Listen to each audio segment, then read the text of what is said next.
Yo, what is up, y'all? Damage per Second podcast. That is DPS podcast, episode 198. Back on a fine Thursday night, and your boy's tired, bro. But we gonna have a great show regardless, cause you know we gonna bring that energy, whether we tired or not. Ain't that right, Forte?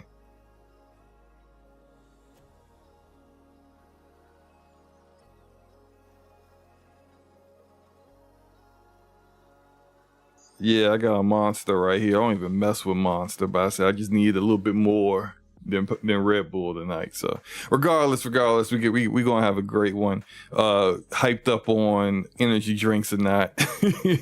Shout out to Ramon in the house, Gregor, Spider 13, and Arcade here first. Forte, say something. Why? Oh snap! It is you know what? I own mine. You was the OBS switched my audio source for like what I hear, and people couldn't hear you.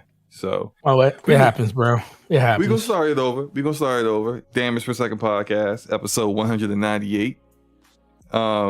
Matter of fact, we can just skip all the fact that we tired, because clearly we are. You know, you can tell that now.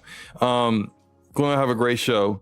We got a lot of topics to get into. One in particular, like, because there's just some confusion behind the scenes y'all ain't know about. Where Forte thought he was supposed to be hosting today, and he had a topic in there that I didn't even put in there, but I think we should probably talk about anyway with Starfield DLC Shattered Space, which, if you check the stream that I did earlier this week, you would see some of that and some of the frustrations that stream I had was with that. Funny, bro. I watched that stream after the fact. SloMo up here like, where's my cloud save?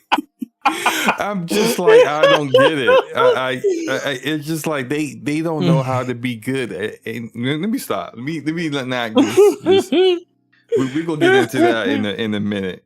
Oh man, we'll get into that later. Forte, what's your week been like? I haven't talked to you, so I have no idea what's been going on. Well, we had a store closing, like probably 45 minutes. Yeah, well, yeah. I mean, the building manager, it was bought by a new building manager.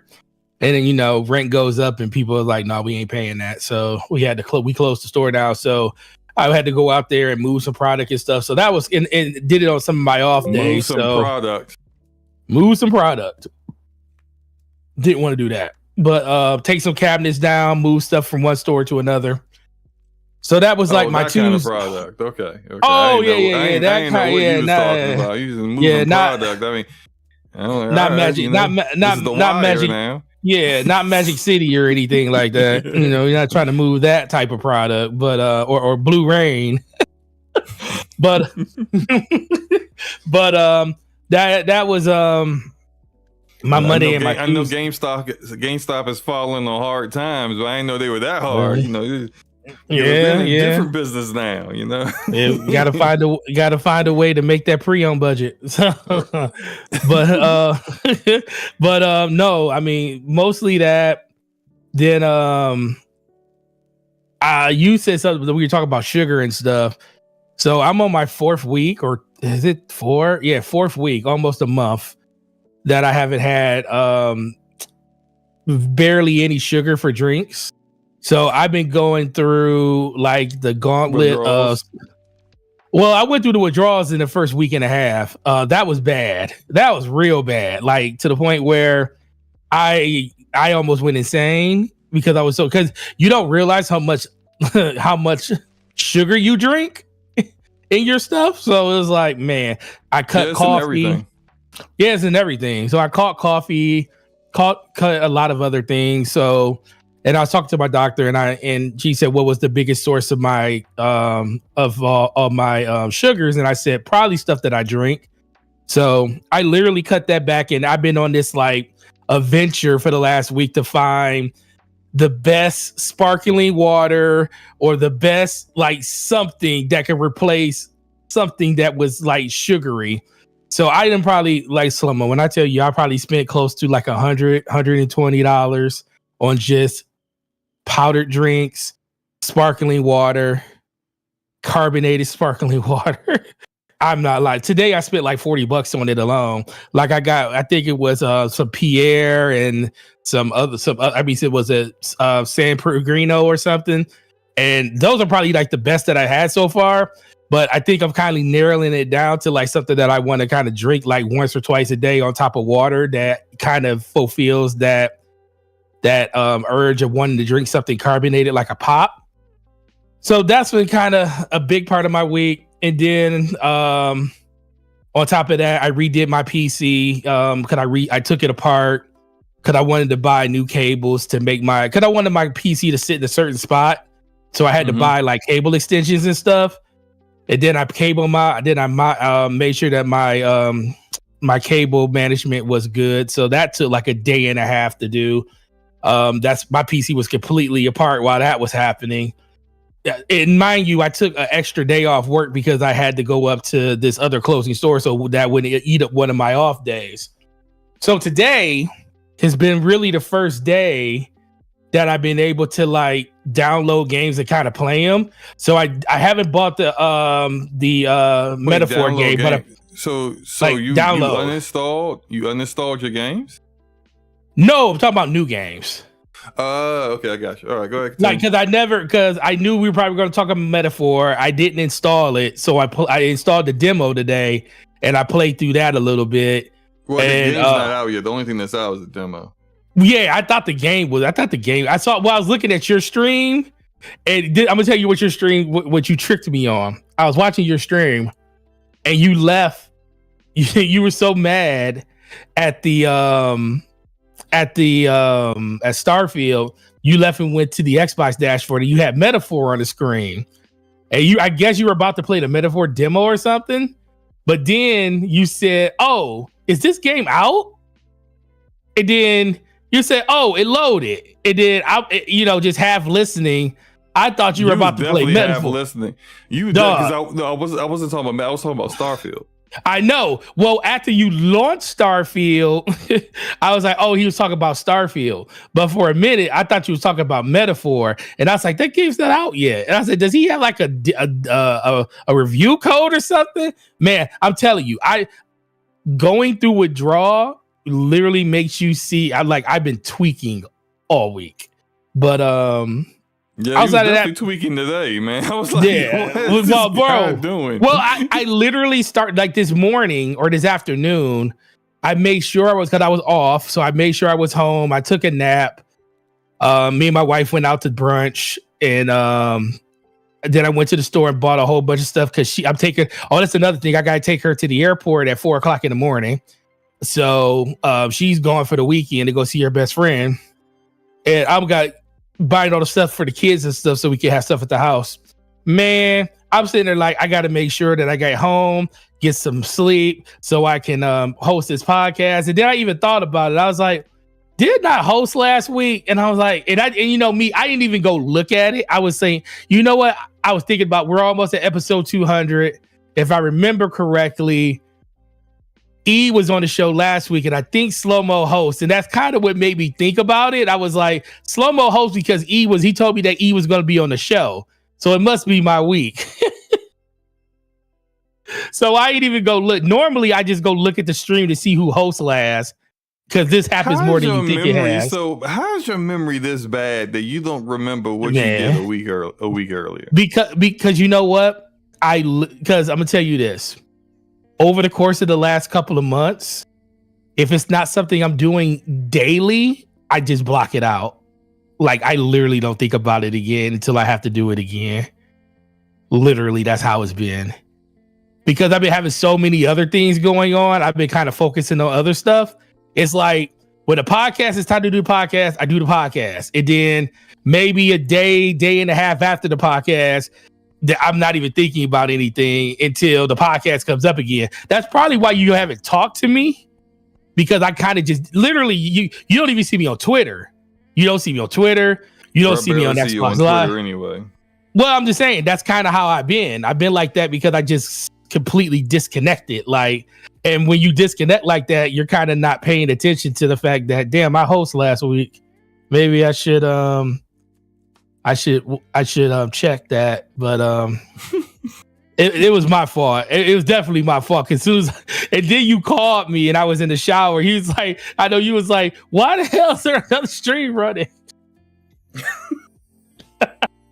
Yeah, it's. I guess it's just been that kind of week. Work has definitely been kicking my butt. I can't get into details, but it's what it is. Work has been frustrating. I did play some games though, and I well, you know, I'm always playing games, but I played two things that we definitely want to talk about. I as I said earlier, I didn't have Starfield on the topics list, but I guess we can discuss. We gotta talk about that, man, because I've been watching a lot of people experiences with that DLC, and we'll talk about it.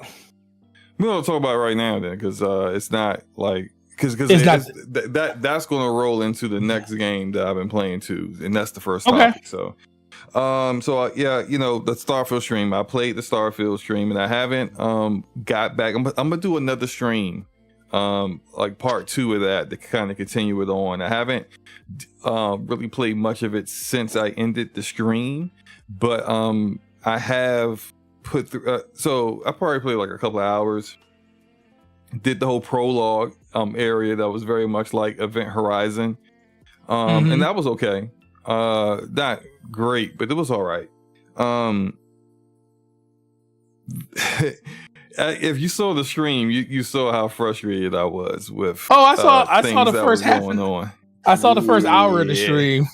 So this is what happened, right? So I uninstalled Starfield to install other things that I was playing maybe like 3 weeks ago, 2-3 weeks ago.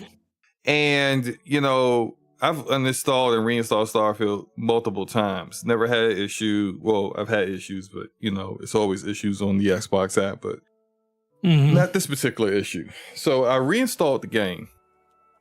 Occasionally on PC, it will take forever to sync your data when you reinstall the game. And so it was reinstalling for like after like 15 minutes, I looked up and checked. It was at 3%. I'm like, what is happening? So I canceled the sync, and then I restarted the game. And when I restarted the game and it started syncing, it very quickly went to like 9%. It started going higher, and I was like, all right, bet. So it went from like 9% to like 100%. Out of nowhere, and I was like, all right, I guess it's finished. No, I thought, because like most times, like it don't really take that long to sync game data. Like game data doesn't take up a lot of space, and it usually doesn't take a long time on any other platform where I have cloud saves. So I was just like, all right, well, you know, it actually worked correctly, and so I didn't think much else of it. Went on about my business with work and other things. It was like, I'll do the stream later. That's why when I started the stream, I was confused on what was happening. I was like, why am I in my ship? Where's my crew? I had like 2 people.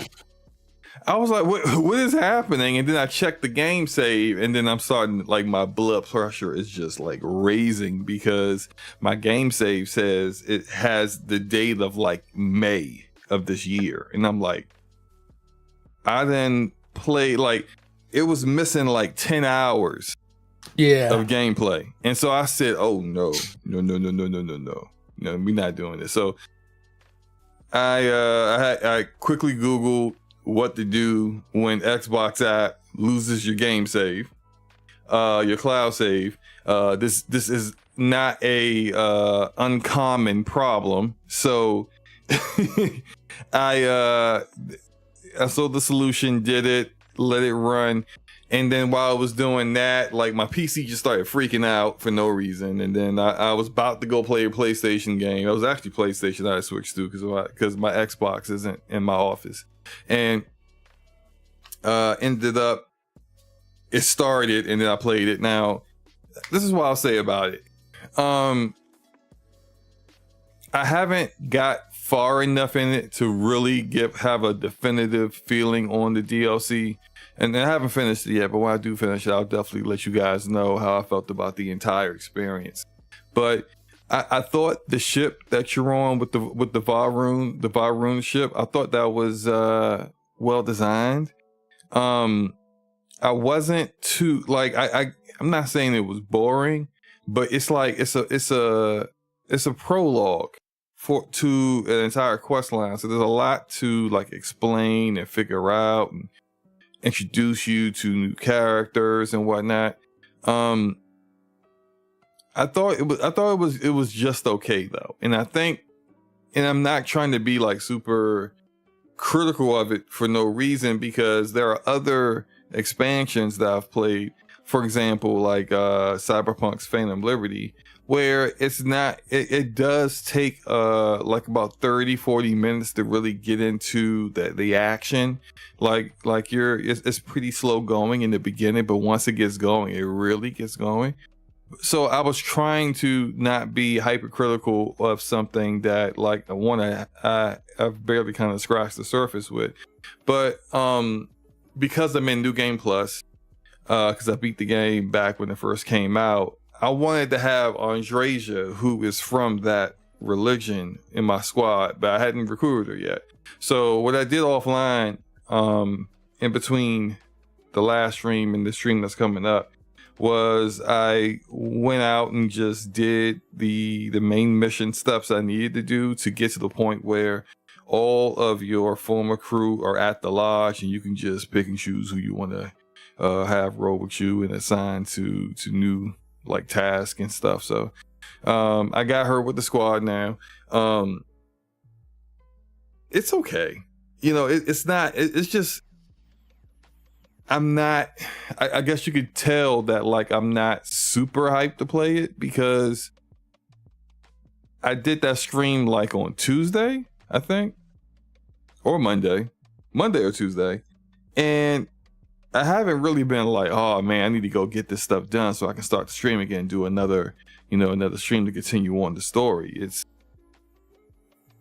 just okay. And I think overall, when it comes to Shattered Space, is that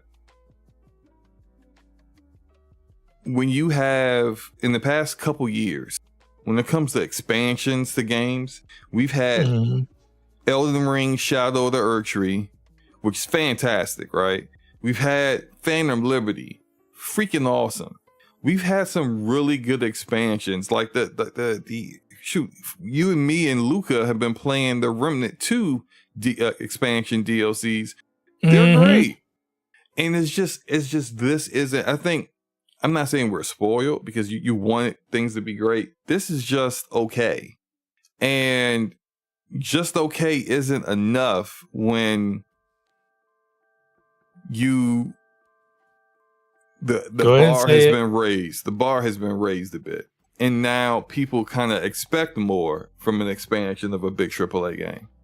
And when that bar has been raised, when you just do something that's just okay, people, I'm not saying this exaggerated, but I just think people just expected more from it, and it just didn't deliver for them.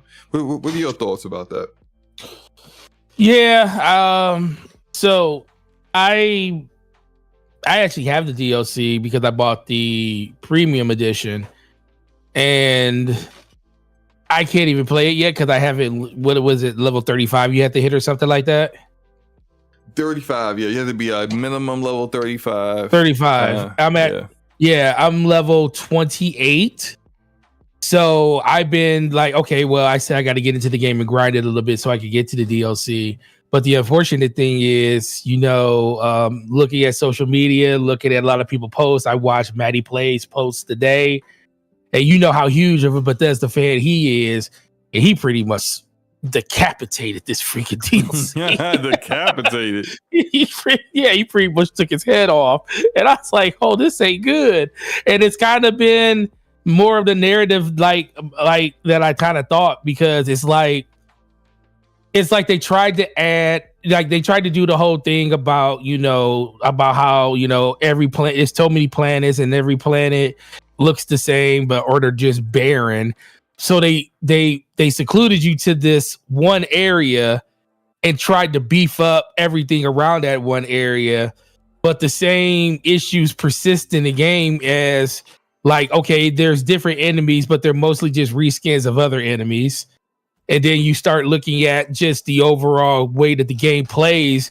Like the gameplay, the gunplay and stuff is fine, but it's like the exploration side of it is just as bad as it was in the original game. It's like you go like like I said, this is all just coming up for the people because I didn't get a chance to play it yet. But it just seems like, just like in a regular game, there will be quests that would take you to certain places. But in like certain games like Skyrim or even games like or even like a Final Fantasy game, if you're in a quest that takes you to a certain spot and you see other things there, you can kind of complete things in those other areas or pick up things in those areas. And then if something happens to pop up later in your quest line that require you to go back to that area, well, you might have already experienced or covered that whole area and you already have whatever they want and you could just give it to them. So it's like the game, and then it's just like the game just ultimately sends you back to certain areas, and then all of a sudden, oh, there's an extra area to this whole area that wasn't there before, but it's there now. It's like it's forcing you to go back and forth, which is like one of the worst gameplay mechanics that I hate in life. So, I just yeah. Go ahead. Go ahead. Yeah, go ahead. Finish. No. Yeah. So it's like that's what I experienced in the original game. So it just seems like it's more of the same, but they just made it look like the trailers look pretty, the game looks pretty, but it's not like they went across the entire game and did a No Man's Sky where they like populated different planets with different things and made it more interesting to like, quest through them or just experience what the gameplay loop in different scenarios of different planets are. Excuse me. And then some of the character dialogue it seems like they didn't even really mess around with the dialogue for the characters. It's like they pretty much just gave them a little bit of semblance when it came to some of the stuff they were talking in their experiences. I forget the name of the one lady, but I think supposedly she's from that area. And Andresia, that's the one. Yeah, Andresia. Yeah, that's the one that a lot of people like, and a lot of people were expecting more from her, especially since that was like a territory she was from. And they're saying that she basically is like a tourist on a tourist, like she don't know what the hell is going on for the most part. Yeah, that's a massive miss. And granted, like I said, I made sure, like I got this other character, Sophia, who if you watch the stream is pretty funny dealing with her. Yeah. I had Sophia with me instead of Andresia because I hadn't like found her yet in New Game Plus. But what I ended up doing was doing all this like extra stuff, off stream, so that when I restarted the stream at the exact same spot I ended it at, I could have Andresia with me so she could be like, hey, I know about this. Kind of like, how if you play, and I know some people are going to be like, here he go, comparing it to BioWare, but look, they both Western RPG developers, but BioWare, if you have a character, and I'm in the world of Thetis, if you have a character that's from, say, Orlais, and they're an Orlesian person, and you go to their region, they're going to be adding additional context to what's going on. They're going to be giving you like maybe information about how the culture works, or information on how the politics are, things like that. They're not just going to be like no different than any other character that's from any other region of the world. They're going to be different, and they're even going to have things like I'm surprised they didn't put like a side quest in or something that exclusively like dealt with her and her own people. Like that would make sense. For you to not have any of those things just seems like a real big missed opportunity. But I'll say what I've said to a lot of people recently when it comes to this DLC is that maybe me saying it's just okay is because I don't really have high expectations for Bethesda game studios as other people do. When it comes to their stories, I've never felt they've been great storytellers. And so for me, when I see their games and when people talk glowingly about Bethesda, a lot of times they're talking about like the ability to explore and the things that you can get into and that kind of stuff. Very rarely do I see them discuss like, I love this particular character, I love this particular like moment, or like the huge like set pieces that you would see from other like a CD Projekt Red game with The Witcher and Cyberpunk, you know, like those moments that everyone you mention and everyone knows exactly what you're talking about. Like I never see, and this could be, you know, more of just what my social circle has experienced, but I just don't see too many people who enjoy their games talking about that kind of stuff. And so when it comes down to it, I'm not surprised that they didn't go the extra mile. And again, that goes back to what I said before, where I feel like not saying gamers are spoiled, but I think that our expectations have shifted since the last time Bethesda was doing, you know, expansions and stuff like this. And with that shifted expectation, people now expect them to do more, and they just really didn't provide that. Anything else you want to say on this before we move on? Forte? Yeah. Anything else you want to say on this before we move on? No, it's you know, I do want to ask you this because it's not on the topic. How does this?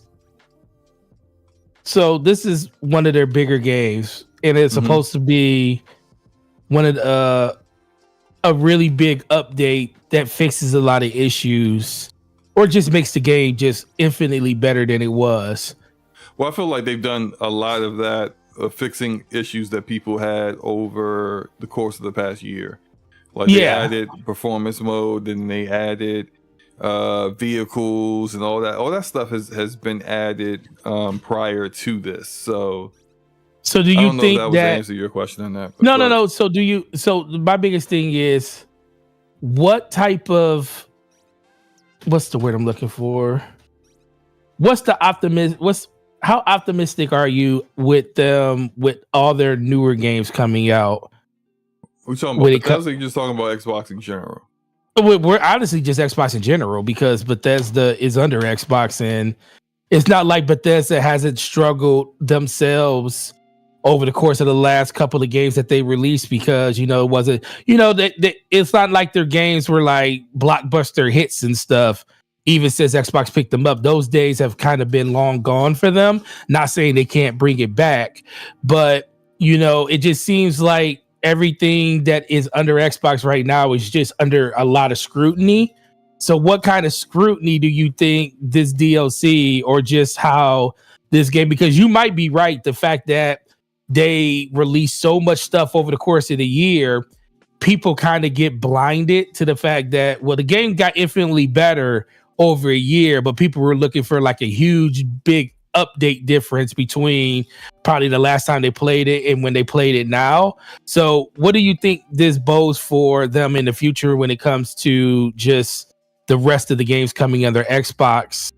I don't know if that's something that's fair to ask of that, but just, I know a lot of people are just really, really down on a lot of stuff that Xbox is making. You know, you're talking about Avowed, you're talking about how it got pushed out of it got pushed out of this year and stuff, or not that game. Which one got pushed to February? That was Avowed. It was Avowed. That's what I thought. Indiana Jones is that's in February or December. So what are your thoughts on just the overall thought of where Xbox is with their games? I think what people are looking for from Xbox is can't miss kind of game. The game that just like, it doesn't matter what kind of gamer you are, whether you're casual or hardcore. It doesn't matter if you know, like if you're a fanboy of a particular brand or whatever your primary platform is, you have to try this game. You know, like there aren't too many of those that come out, but when they do come out, like people really like gravitate to those games. Right. And I feel like Xbox has good games, but they don't have one of those games. Right. And so because they don't have one of those games, the platform, in addition to, like, I would say an accumulation of errors that they continue to keep making, and things that they miss within their platform is the cause of how that is. But for me personally, I look at their first party as, they got so many of them.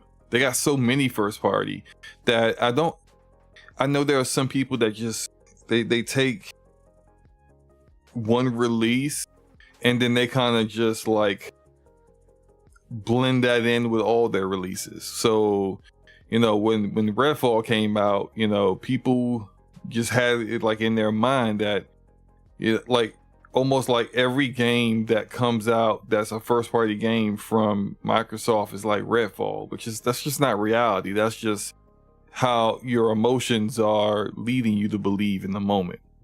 Hellblade 2 is a good game. It's just it was never going to be the kind of game that moves the needle, you know? Like it was never that game in the first game. So we really couldn't expect it to be more than what you know it actually was.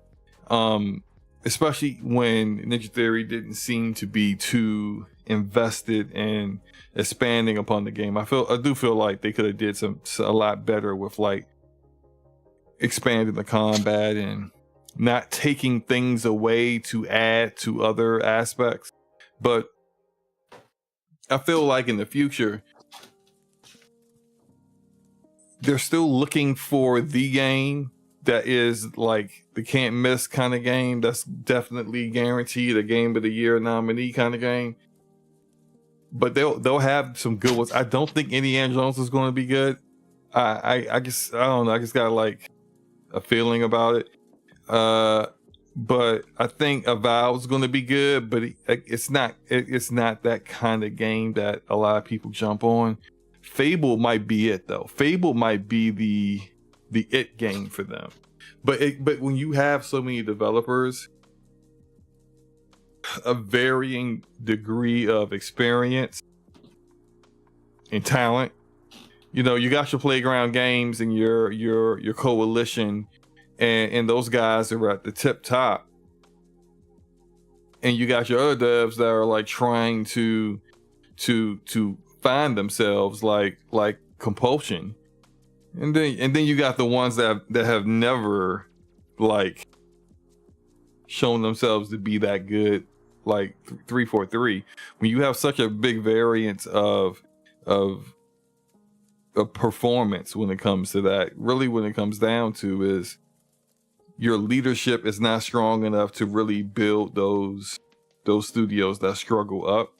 And so they're really kind of left to their own devices. Like we know what to expect from Double Fine. And them being under Xbox isn't going to make them better. They're still Double Fine. We just gotta hope they don't get in the way. So until they prove they know how to manage studios and manage games and cultivate games and cultivate IP, that's how I see it, man. Yeah, that's kind of how I was thinking too. Yes, South of Midnight does look interesting. I do think that one looks good. Yeah, they got a lot of games that look interesting. It's just that you know, like the whole thing we said about Starfield, where we talked about how Redfall was like the first of a new beginning for Xbox, and then when that game fell on its face, we said all that did was put undue pressure on Redfall. I mean, not on Redfall, on Starfield.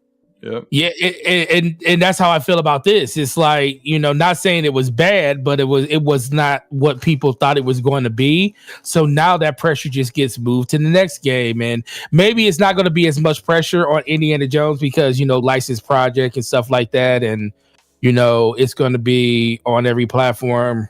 So it's probably not going to be as much pressure on that, but it does add more pressure to games like Avowed.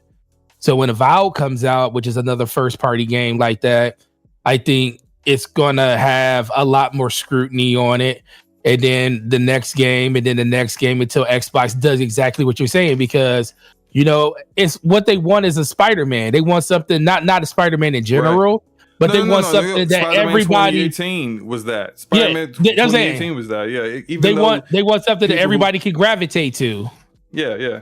And that's, people can have their ideas. I thought Spider-Man was fantastic. It was awesome. I thought that might have been my game of the year that year. Yeah, think about it. But it was a high 80s Metacritic game, so the critics liked it, but they didn't love it. And there were a lot of people who had played a lot of the previous Spider-Man games that said it didn't really do anything that wasn't already something that they'd seen with Spider-Man games. But I felt like it was like the production value was there, the gameplay, they nailed it. They did so well, and then it was an IP that everyone can gravitate towards, that it just kind of all of it all fit together to make it work out. And I think Xbox is still waiting for that kind of moment. Yeah. But I feel like some of the mentality of leadership is what's problematic for them. I think they need people who believe that they can actually provide those kind of experiences on their platform, instead of people who have the mindset that, well, even if Starfield's an 11 out of 10, it's not going to get PlayStation people to buy Xboxes. I feel like that's the wrong mentality to have. But no, yeah, we can move on. I am looking forward to the day that Starfield hits PlayStation and see what people think of it then once it's finally on PlayStation. Because it's going to probably still be the same game. Yep. It's going to be the same exact game that it is now, probably. Now something else that I've played recently is Metaphor ReFantazio, which is by Atlas. And this is a brand new IP from them, but it does follow a lot of the same tropes that you see with typical Atlas games. So if you've played Atlas games before, like Shin Megami Tensei or the Persona series, then you already kind of got an idea of some of the game design that you get from this game. It's a turn-based RPG. It has a cast of characters that you roll with. You get they call them archetypes in this game, but it's essentially it's a persona. It's the same thing as a persona. It's good. But something that I've kind of said that I felt with Atlas is I'm kind of tired of the same things, the same game design, the same Atlas, formula.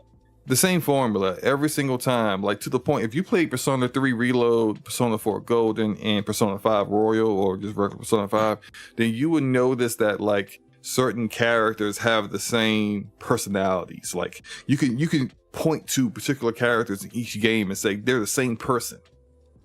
And so what's different with Metaphor is, for example, there's a guy named Stoll in this game. He's the dude with the big trench coat. There's nobody. Is that the dude that killed the king at the beginning? No, that's somebody completely different. That fucking idiot. Okay, language. Oh, sorry. Oh, yeah, you're right. That irritated me.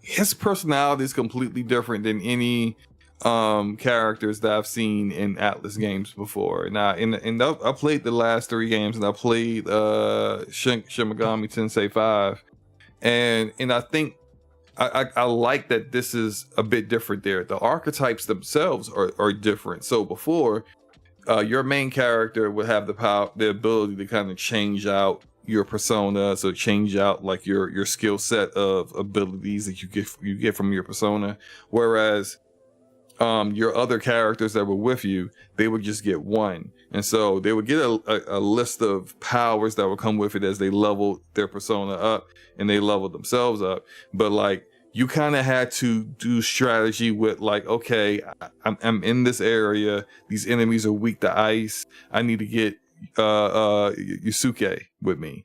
Or these enemies are weak to nuclear. I need to get Makoto with me.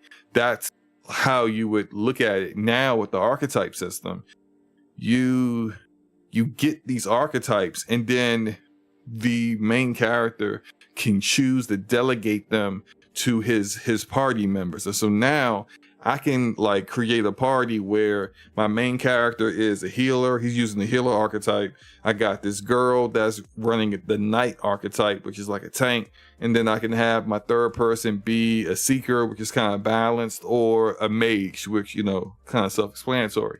And so that's how it becomes a bit different. And I think the story is pretty dope. It's a little dark. You know, Persona games could get dark at times, especially with some of the social stuff. Especially like, for example, the first big villain in Persona 5.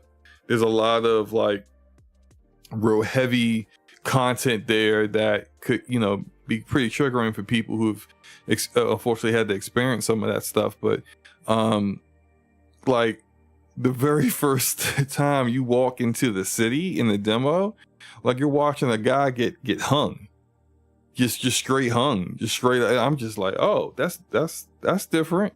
It's a little it's a little rough. So it's this, like, even in this dungeon I'm in, there's just dead bodies everywhere, you know, and the brutality and ruthlessness of the world is something that's I don't want to say refreshing, because that sounds wrong, but it's refreshing for a Persona game to kind of show that level, this level of brutality. So I played through the demo. I like it. I'll definitely be buying it when it comes out. I just don't know what time I have for it, because there's just so many games coming out.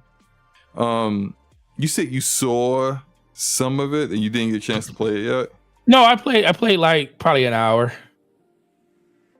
Not that much, but like an hour of it. Like I was you know you know, after I got through like the part where you were doing like all the tutorial stuff, like in the desert and stuff, like after they kicked you off the ridge and stuff. I finished all that, going through listening to all of the dialogue and stuff. Did you do Japanese or English? I did English. I always go English. I'm not you know, I know some people loved. Yeah, I'm not trying to read all that, man. Right, me either.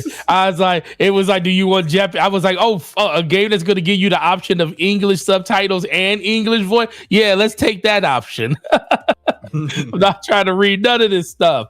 I just want to hear it. But no, you're right. I haven't played as many Atlas games. The few I have played, you could definitely see the overall formula in there. The one thing I do like about their games is it's like they have compelling characters on both sides, and part of it kind of makes you have this love-hate relationship for pretty much everybody in the game, because everybody does something stupid. Haven't got to that point where I've actually experienced that yet. But there's a lot of racism too. It's exactly a ton of racism. It's a ton of it. Oh, you're what do they call the main character?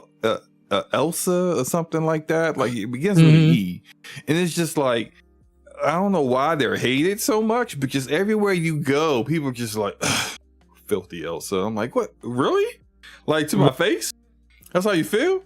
It's racism everywhere. And here's the weird thing, and you'll get it later in the demo, you get to this, like, I need to know what this mystery is with humans, because there's this, like, these huge monsters that you'll encounter they all called them humans, and I'm just like, why is that a human?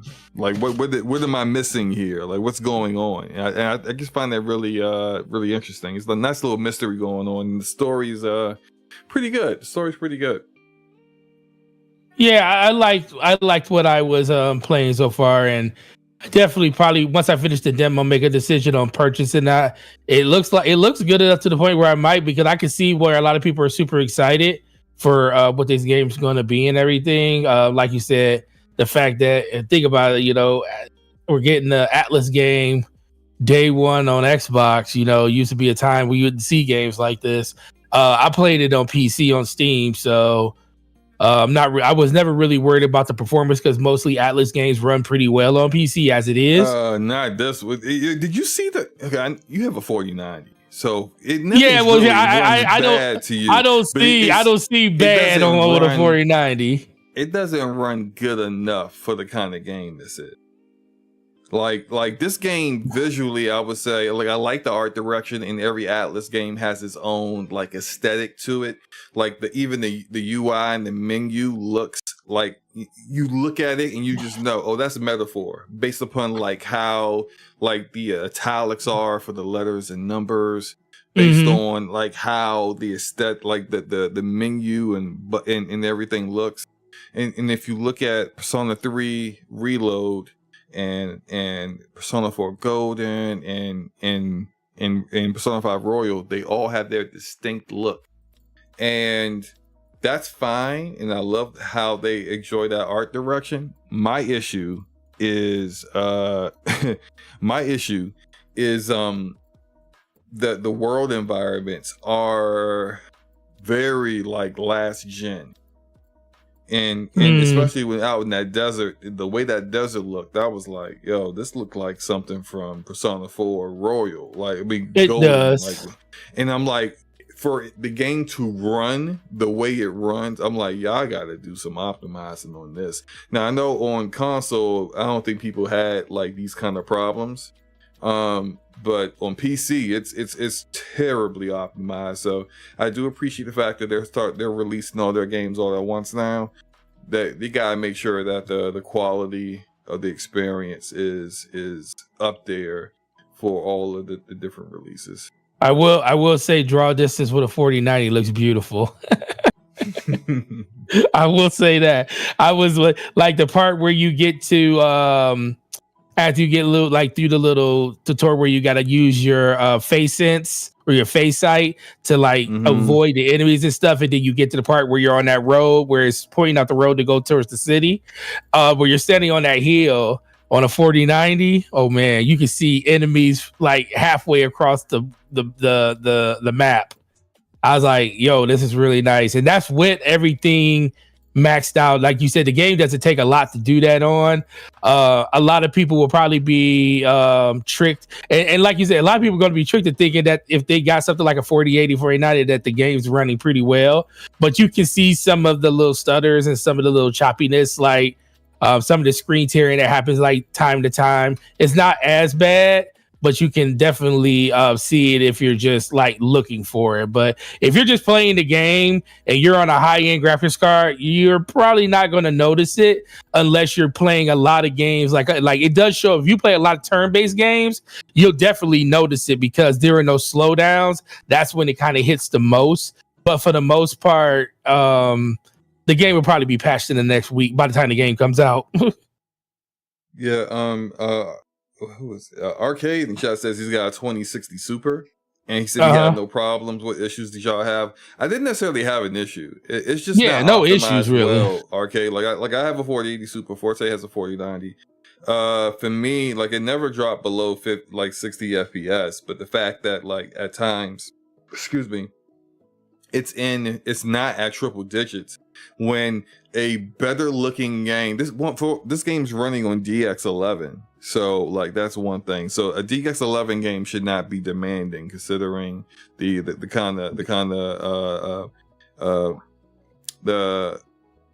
API that it is. Now Persona 3 Reload was DX12. Ran way better than this. I'm running it at 4K, max settings, Persona 3 Reload looks better than this and runs at a higher frame rate.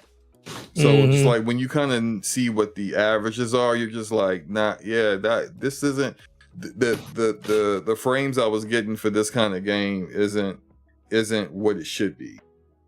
So, but regardless, it's still like in a playable state for me. But I just expected more. If that answers your question, Arcade. So let's get on to talking about. Let's do it. Assassin's Creed Shadows. So like we talked about how this got delayed. Got delayed to February of next year. Yeah. And so this got delayed and some details came out about why it was delayed. And so shout out to Insider Gaming with the scoop on this, but Ubisoft, when they announced the delay, they said that it was being delayed for polish, and a lot of people didn't believe that.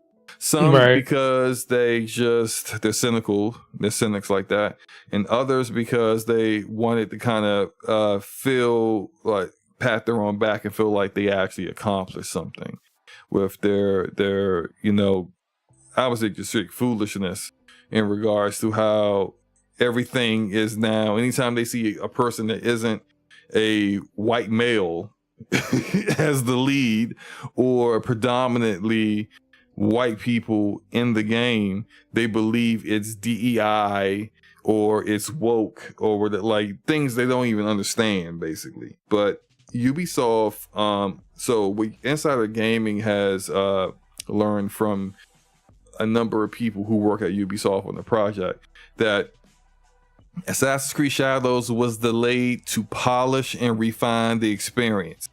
But there's just more going on behind the scenes. The delay comes down to Ubisoft placing a very strict development timeline on the game. They're trying to polish the experience before launch, especially in light of how Star Wars Outlaws launched, where there was a lot of bugs and technical issues that kind of led to the overall like view of the game in general, and so they're trying to avoid that now. And they're also this part needs to be stated well, addressing the Japanese community's cultural and historical accuracy concerns. So those concerns are not necessarily Yasuke, the black samurai that's in the game, but more along the lines of like certain aspects of the game, and say the architecture, weapons, stuff like that are not of that period, or they're of a different country altogether. It's not Japanese but Chinese, or a different Asian provinces kind of thing. And some mistakes that Ubisoft made in trusting people who were supposed to be experts in these fields that kind of didn't give them the best advice going forward. So all that said, the game is currently not at the stage it needs to be at for release. There have been some tweaks to some gameplay mechanics and elements that are going to take some time to be incorporated. And while some of these issues were highlighted in their more recent playtests and mock reviews, there are a lot of these things are just kind of like end of development issues that will take longer to get developed. And the people who they spoke with said that while the game is not matching Assassin's Creed Valhalla's pre-order numbers, which granted had past generation, the previous gen's consoles a part of that, so it hit a wider market. They believe the numbers are solid and are likely to rise as it gets kind of closer to launch, and the fact that they're doing a simultaneous release of this on Steam, where typically Ubisoft recently has been doing releases on the Ubisoft Connect store and then going to Steam later on. They're just going to release it on Steam at launch. So Forte, what do we think about these details here? Man, the thing is, it's a game. It's a game.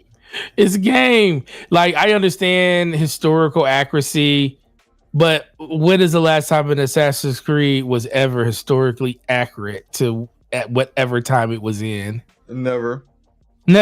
It only becomes an issue. I would say the biggest reason why this is an issue because it takes place in a land or in a place everybody wanted to see an Assassin's Creed made in. So there's higher scrutiny because it's in that place and they want it to be like perfect. And I'm like, no Assassin's Creed. When they did it in Greece for Assassin's Creed, forget what the name of that one was called. Not Origins, but I can't remember. Unity? But the one that was with the Spartans.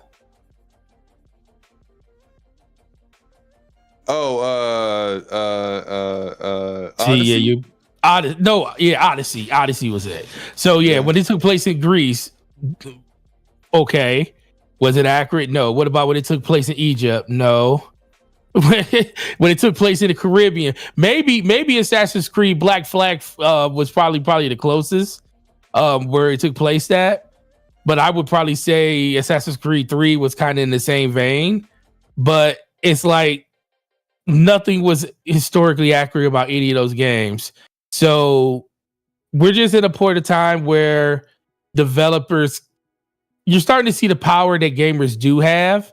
Because when you see a game like Star Wars fail, I think Star Wars fell for more reasons than just because it was buggy. I just think that the Star Wars IP isn't in a great place right now. So the people that would buy a Star Wars game, they're not as enamored with the IP to go out and spend money on a game that they don't even care about, or they don't even believe in the direction that the IP is going in. So why would they buy the game? To like further and deepen that experience.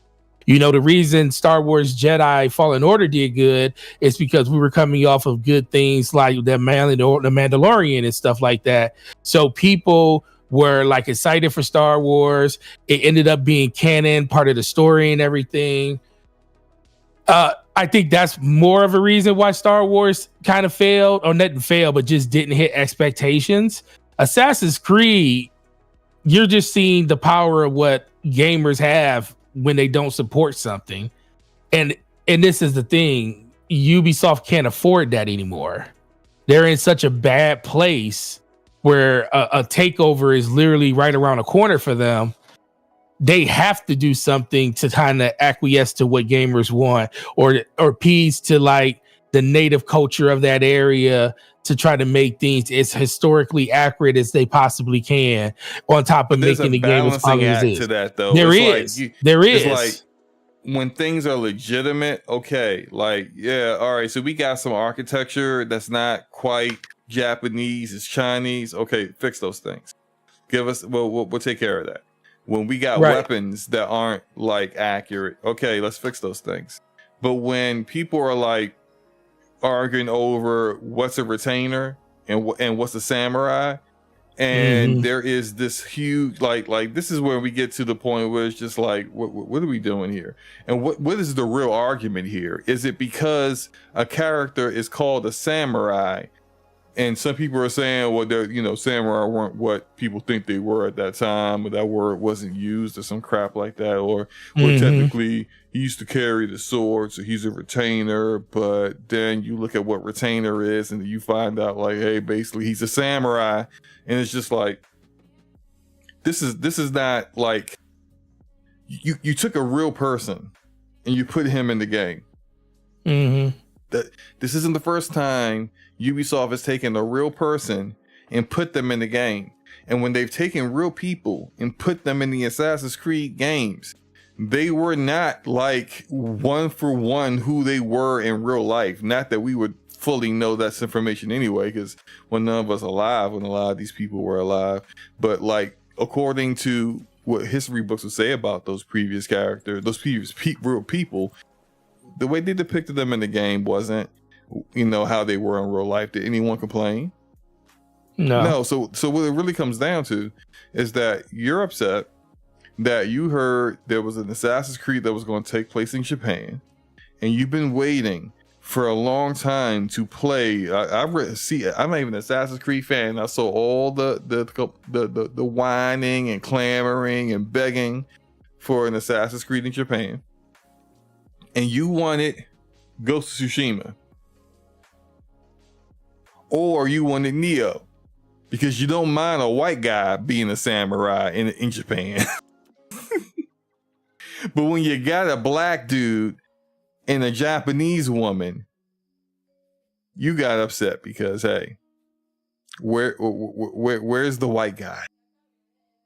I mean, I've only been playing him in games for the past, my entire life, but I want white guy again for this game. Mm-hmm. And it's ridiculous.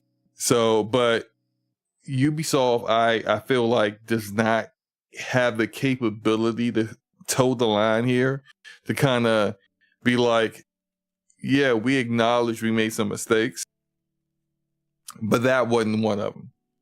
It's like they don't have I don't think they have the ability to deliver a nuanced message that does not embolden bigots to then continue to harass developers for making the games they want to make, while also addressing the legitimate concerns of an entire community. And I think what kind of leads me more to along those lines is the fact that they've been hiding. It's okay to say, all right, we delayed the game to February, but did you have to pull out of everything that you had going on for the game because you're going to delay it to February? It just seems, the optics of it doesn't seem great.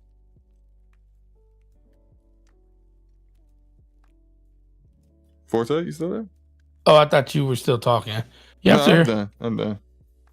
No, yeah, you're right. I mean, you just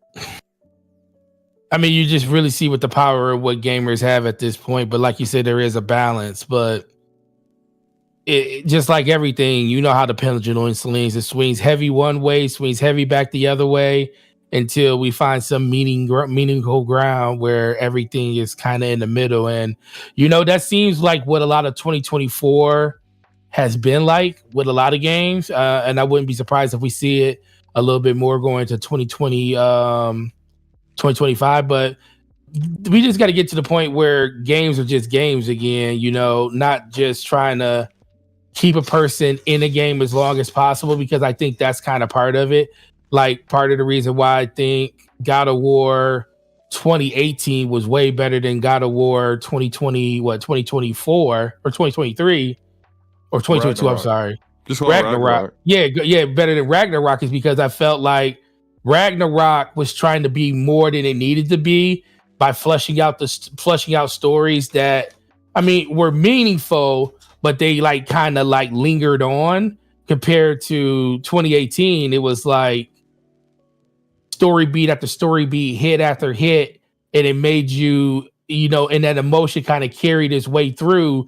And the funny thing is, a lot of people still played 30 to 40 hours or 50 hours inside of 18, but people were dreading when they kind of got slower and slower in their gameplay when they hit 30 hours in Ragnarok. So it was just the difference of scale and the way that they kind of had people playing the game. The game was still great, but it didn't need all the meat on the bone that it had. And that also goes back to and we're not trying to pick, I'm not trying to pick on Sony here. It's just that Sony is one of the few developers that make a single player game that is meaningful enough for people to put time into, because that's the same thing what happened with Last of Us Part 2. They were trying to keep you in that game as long as possible by having you do a lot of backtracking or doing the same scenario with two different characters to show their different points of interest. Whereas we could have did without a lot of that, and that would have shaved anywhere to a good 5 to 8 hours off of the total runtime of that game. Was the game still awesome and was it still great? Absolutely, but it didn't need to be as long as it needed to be. And I think once we get to a point where we're just making games just to be able to, get people into that experience and to have them enjoy what they were having, tell great stories and not have to try to pad the story just so we had a game that ran 40 to 50 hours, then that's when I think a lot of other games will just make games. Because right now everybody's trying to do something like Fortnite, even though it may not be a live service game. They're just trying to find a way to keep you in their game as long as possible, because the longer you're in their games, the longer you're in their ecosystem. It's not good enough just to be a person saying, oh, monthly active users on PlayStation Network or monthly active users on the Xbox platform. They want people to be in certain games for a little bit longer, because that's why they really talk about how many monthly active users we have playing this game. So that's where we need to kind of have an epiphany on what we're talking about when it comes to like the directions of games in the future. And, once they figure that out, then I think a lot of things will be better. Yeah. But that's anything it. else you want to say on this before Nope. we move on? Cool. JC says 25 to 30 hours was perfect. It was perfect if you didn't do every little last second thing in the game. If you I had to stop doing all the side content. That's what I'm saying. I got burnt out. Yeah, that's what I'm saying. But that's the thing, though. Most people didn't do that, Jay. Like, most people are creatures of habit. They see an icon, they go to it. That's why Assassin's Creed, they lived off that for an entire generation. Just what did they call it? Puking, points of POIs on a map. That's the thing that kind of made the Ubisoft games, like, the formula of them was just disgusting and people didn't like them. I'm not saying Ragnarok being at 25, 30 hours wasn't great, because it is great if you do 25 hours, but you know what that meant? That meant you had the, I forget the way you call it, but you had the ability to not worry about all that side stuff that popped up. And you pretty much stayed on the main mission's path the whole time. And if you could do that, Ragnarok's a great game. But go ahead, SloMo. No, you got it, man. So Until Dawn. Actually, the remake for Until Dawn comes out tomorrow, in 2 hours to be exact. And I already have it pre-ordered, so I'm not going to play it tonight after the pod, but I will be playing it tomorrow. I'll be streaming it as well, so look out for that. On this channel, I'll stream it on this channel. But Until Dawn remake is kind of in the news because unfortunately a lot of the game leaked ahead of time, and I know some of you might be like, well, so what's a remake of a game that a lot of people already played? So if it leaked, what's there to leak? The better looking visuals of content that's already been seen. But apparently that's not it. Apparently Ballistic Moon, who is the developers of this remake, are founded by 3 or 4 gentlemen that used to work for Supermassive Games, who are the original developers. Well, Eurogamer has been reporting that there is a new ending that was now a part of the endings of the original game. And these new endings, look, I'm not gonna get into details. I don't want to spoil people who are interested, but they kind of point to potentially a sequel. And again, that ending has leaked online, so be careful of where you look and whatnot if you're not interested in being spoiled. But shout out to Special Nick from Xbox Era. He claims that he heard about this new ending previously, and he's also saying that he's got additional info that they are making a sequel, and the sequel is being developed by Firesprite, which I thought was odd, because I'm like, well, why Firesprite? Like, they were working on a game that got canceled, right? They were working on a live service game, correct, Forte? Thank you, Forte, for letting me know about that. I don't know what happened to Forte. No, I was looking it up, and yeah, they were. All right, so that got canceled, but now they're working on a sequel, which I find weird that they're working on it and not Ballistic Moon, because Ballistic Moon has the co-founders. Well, they're founders of that studio are former Supermassive developers. They're working on the remake. Why would they not be working on the actual sequel? But shout out to Miko, a friend of the channel, who sent me a message earlier today saying that maybe Firesprite is the developer because they've got this awesome writer from Telltale who worked on A Wolf Among Us, Tales from the Borderlands, the Walking Dead games. Essentially, this person has worked on all the very best Telltale games that Telltale made. And so they got the writing chops. Maybe that's why they are the ones that are working on Until Dawn 2. I don't know, but I just thought that was strange. Forte, I know you and your daughter are fans of the she told me about it. She told you about the sequel? Yeah, she told me that it was rumors that it could be a sequel, coming after, because she's been paying a lot of attention to stuff for Until Dawn, because I already pre-ordered it for tomorrow. She's definitely looking forward to that. But she said, Dad, how possible? I know it's a rumor, and I said, I'm glad you understand the difference between rumor and truth. But she's like, I know it. She said, I know it's a rumor, it's a leak, but how much do you think? That's how she talks. She said, she always stutters when she talks about stuff that she really likes, because she gets real excited. She's like, can you tell me how do you think this is real? What's the chances of this happening? I was like, anything can happen from PlayStation right now, because they're remaking everything. So It's a good chance that it's a good chance that this could be real. I said, but if it isn't, I mean, at least you're going to play a version of the game that you already played before, and you're going to get a chance to experience it again with better, optimization and stuff like that. And she was like, yeah, that's right. But she said, I really want to see Until Dawn 2.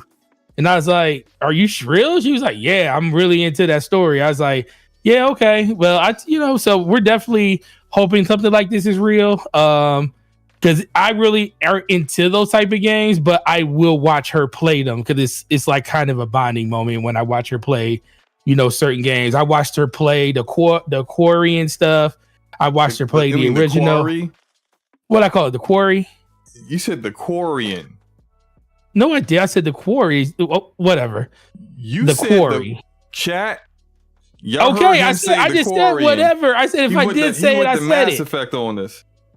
Oh my god! With Quarians, the Quarians. No, the Quarians are something completely different. But no, I'm looking forward to, if this is real, I'm looking forward to getting a chance to experience watching her play that game, because it's really cool watching your kids play games that they really love. But like I said, in my opinion, Sony's been remaking all this stuff. It would only make sense that that they find if they found enough interest to remake this game, they probably found enough interest to make a second part of it. Well, yeah, I mean, I think the original game was kind of a sleeper hit. I don't think they anticipated it to be. It was Supermassive's first game ever. They went from a support studio to a main studio, and it was their first game ever. I don't think they.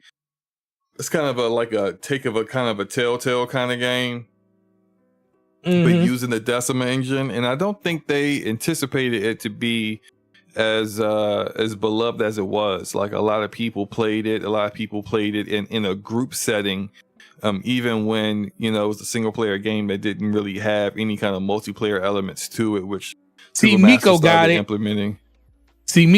Miko got it. He said the Quarry and stuff. No, he didn't.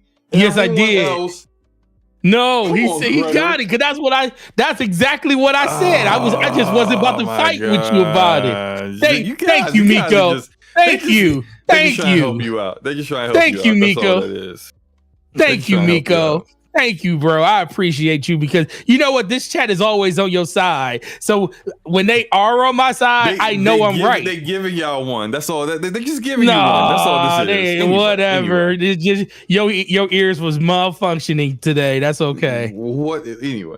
So I think because they're also doing a TV show or a movie or something. I like they're doing. I can't remember. There's some kind of that form of media. Until Dawn, and I think which I think is smart. These kind of games would translate really well into movies because they're so story driven and narrative driven, and that's pretty much all what you get in movies anyway. So I do think that it was a smart move on their part to do. I don't think it's a smart move to do it for like literally every IP they have, but I think this is a good one to adapt to that. So. As we've seen, when they're trying to do a TV show or a movie for one of their IP, they want to update their games or come out with a sequel for the games to kind of cross-pollinate that interest with both, people who enjoy movies, people who enjoy games, maybe get some of them to kind of check out the other thing as well. I think all that's smart. I just kind of feel like Ballistic Moon might be the better move than Fire Sprite, and I just based that off of, hey, there are people there who made the game, so they may have some ideas on what to do with a sequel that Fire Sprite would not really be privy to. But little known secret here about the quarry and stuff, or whatever you said, right? No, the quarry. There's four people in the chat that basically said I was right. But go ahead. They trying to help you out. Anyway, that actually originally, I don't know if you knew this or not, that was originally Until Dawn 2. Oh, really? This is what the rumors say. The rumors say that Supermassive was working on Until Dawn 2. Sony, when they had a falling out with Sony, because they were a second party studio for Sony, they did Until Dawn, then they did a bunch of VR games, and then they did another game, I forgot the name of it. It was like Hidden Agenda, I think it was. So they were doing all this content for Sony, and then they entered into their deal with Bandai Namco for the Dark Pictures anthology, which I saw or immediately was like a bad idea. You're going to drop a game a year? That doesn't make sense. You can't make a game in a year unless you're doing like a sports game with annual content, or you're doing Call of Duty where you got like half a dozen studios helping you make these games, which still aren't one game coming out, being developed and finished in a year. It's just like Supermassive was trying to do this all with just 200 developers, and it just didn't work out. All that said, Sony didn't like the direction they were going because, going with Bandai Namco means that you're going to be a third party. And the rumors say that they ended their second party agreement, and because they own the Until Dawn IP, they yanked that from Supermassive, said you can't make this game no more. So what Supermassive did, instead of just wasting all this time they put in, they readapted Until Dawn 2 into The Quarry, which is why you see a lot of similar elements of The Quarry with Until Dawn. You got, out in the woods a lot. The setting is very similar. They changed a lot to it, but that's essentially how that apparently worked out. So, but like I said, I'm looking forward to it. I'm gonna try to stream it probably tomorrow night. So look out for that. Hopefully, I saw something that said, I don't know how this person got this information, but they said that the game is has a ton of bugs and it's horribly optimized, and they don't recommend it right now. I'm a big fan of the game, so I'm still like, thanks for your information, but I'm good. I'm still gonna play it. So I guess we'll see tomorrow night how bad that might be, or whether that's overblown or not. Anything else you want to say about this before we move on? Nope. All right. So, Tango. Not only did they get their freedom, they're making a part 2. Yep, and they're actually making DLC content for Hi-Fi Rush, so that's a Yep. lot.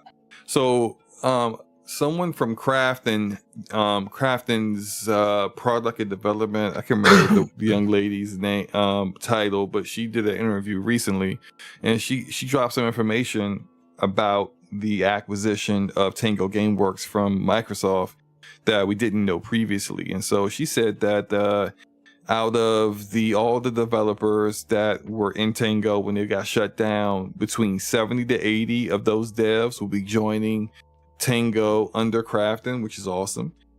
She said that we may be seeing a Hi-Fi Rush DLC before we see the sequel to Hi-Fi Rush. And she also said at the time of the studio's closure, Tango was working on the Evil Within anniversary content and Hi-Fi Rush 2 as well, which they're probably going to have to restart development on Hi-Fi Rush 2, because I'm assuming just because they got the IP doesn't mean they got the assets to I don't know, maybe they got control of those assets as well. I don't know for certain, but either way, interesting info that came out from that. Forte, what do you expect from Tango Gameworks under Crafton? Do you expect them to really kind of spread their wings with Hi-Fi Rush 2, or do you think they'll quality wise take a step back under a different publisher that's not Bethesda? What do you think? I think they're gonna go BTW, balls to the wall. I think they're gonna make I don't think it's gonna be animosity from Microsoft. Basically, because you basically say Microsoft gave up on them and let them just go because they didn't think that they were valuable enough, especially during the time where Xbox needs nothing but content to fulfill their Game Pass funnel. You would think they will want every developer they could possibly have. So I think there's going to be a heightened awareness of just responsibility to showcase that not only did Xbox give up on them by letting them go and then selling them off to somebody else, they're also going to let them know that you had one of the best IPs underneath your roof and you gave it to us, and we're going to show that we can make this IP even more than it actually was before. I think they're going to shine when it comes to this. And I think they're going to use Hi-Fi Rush as a proof of concept for a lot of other things they're going to do in the future. At least that's things that I'm hoping for. Because there is nothing like there's nothing like having being challenged in a craft that you've done your whole entire life and someone to tell you basically that you're no longer needed. So I think this is just going to fuel them and make them better. And their new owners are just going to be happy for that to be a reality with them. So it's rumors of Hi-Fi Rush being more open world. So they're going to have more points of interest and stuff like that. Bigger worlds, bigger environments. I can foresee the whole game not being a musical fiasco. I can see that just when you go into certain combat areas, that's kind of how the game functions and stuff. But it would be like a traditional game, most likely when you're just playing in the overworld or whatever they consider that to be called. But I do think this is just going to be another way for them to prove what they want to do with games in the future. And they're going to have a really good starting point because this game already has critically acclaim and people are going to be interested in what the second part of Hi-Fi Rush is, and especially if they do well on the DLC, because if the DLC comes out and does really, really well, that's just going to get people more excited for what they have in store for them in a new Hi-Fi Rush Part 2, knowing that there's going to be just bigger environments and stuff like that. So I think this is going to propel them, and I hope that this is just the beginning of even more interesting and crafted games that they can make in the future. Yeah, I can see that. I think Tango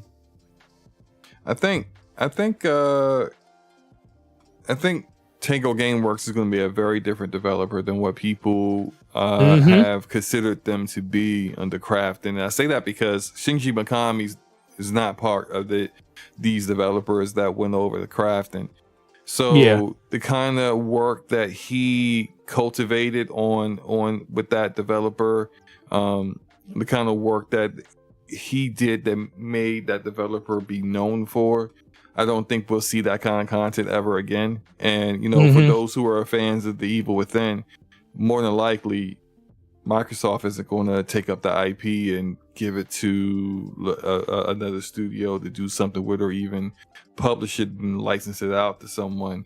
More than likely, that and Ghostwire Tokyo probably will just never be seen again. So you may get those kind of games from Shinji Mikami and what he does out there independently, wherever he is or going to be in the future. But as far as Tango goes, I think the kind of creativity that we saw by Hi-Fi Rush, that's what you can expect from them, as well as any other additional IP that they do on the crafting. I would think, and I would love to see them kind of expand on the type of music that you see in the game. Like if they kind of went to like more hip hop based or something like that would be great for a sequel, just to kind of mix it up a bit, not just have it be the same thing that we got with the previous game. Or maybe they'll test some things out in the DLC to see what fits, what works, as they incorporate some of these things into the sequel. So we'll see what happens. But I'm kind of rooting for the studio. I am too. I hated how they got shut down after, and they never really made a bad game. Like Ghostwire Tokyo is not a bad game. People really enjoy the Evil Within games. That ain't really my jam, but like I respect the quality that they put into those games, and Hi-Fi Rush it didn't sell well, but I gotta kind of blame Microsoft for a large portion of that. You have a high quality game that didn't sell well. Whose fault is that? It's not the developers. They did their part. They made a good game. You shadow launched it at I forgot what they call those things they do in January. What's they've only done 2 shows so far, but the very first show, the Developer Direct, yeah. So the very first Developer Direct, you just shadow launched this, which was like cool, but then that doesn't make up for the lack of marketing. Like to get people to, because not everyone's going to watch your Developer Direct, and clearly not enough people to justify the game being a success or not. And so like my kids have seen portions of this game, and my son was like, oh yeah, I definitely want to play that. My daughter wants to play it. It's just like, but this is well after the game had already launched. They wanted to play the game. Like if you were basing the success of the game based off of like the first 3 to 6 months, I think you did the game a disservice by going the shadow drop route. And I'm not saying that that's always a fail, because that worked with Apex Legends, but I don't think it is a marketing strategy that will work overall. So I feel like they got the short end of the stick, and I hope they really come out on the other side of it and really make some successful games that people enjoy. Anything else you want to say before we get into this final topic? No, looking forward to what they make though. Yeah. So we need your help. Give us your input. Oh boy. So good old Xbox got some questions for developers. They want to know why you don't want to make games for them. They want to know why you prefer the other platform. They're sending feedback out to developers. Please tell us, what are we doing wrong? This report about this came out from Tom Warren of The Verge. He says Microsoft wants to hear from game developers who might be skipping Xbox, or those already building games using the company's developer tools. The software maker is expanding its Xbox research team to include the community of game developers, seeking feedback directly from developers about tools, support, and the overall pain points of the Xbox platform. It's also designed for input from game studios that aren't shipping games on Xbox. And additionally to that, now I don't know how authentic this is, but there have been screenshots going about under the tweets about this article, showing that the survey appears to only be available to developers who are in the United States. So if you are not a US resident, you cannot take part in this survey. And Forte, my question to you is, how ironic is that? If this is true, this is literally part of your freaking problem, is that you focus too much on your own home country. And sorry, but when you talk about meeting billions of gamers are not in the United States. Billions of gamers are all across the world. And some of the biggest markets out there in the world, you have zero presence in. Like, the people who are gamers don't even think about you. That's on you. And it just kind of goes to show to me that, like, if the screenshots are true, that could be coming from a different survey, I don't know, but if those screenshots are true, it just kind of proves to me that, like, you really just don't get it. Even when you're asking for feedback, you're still not getting it.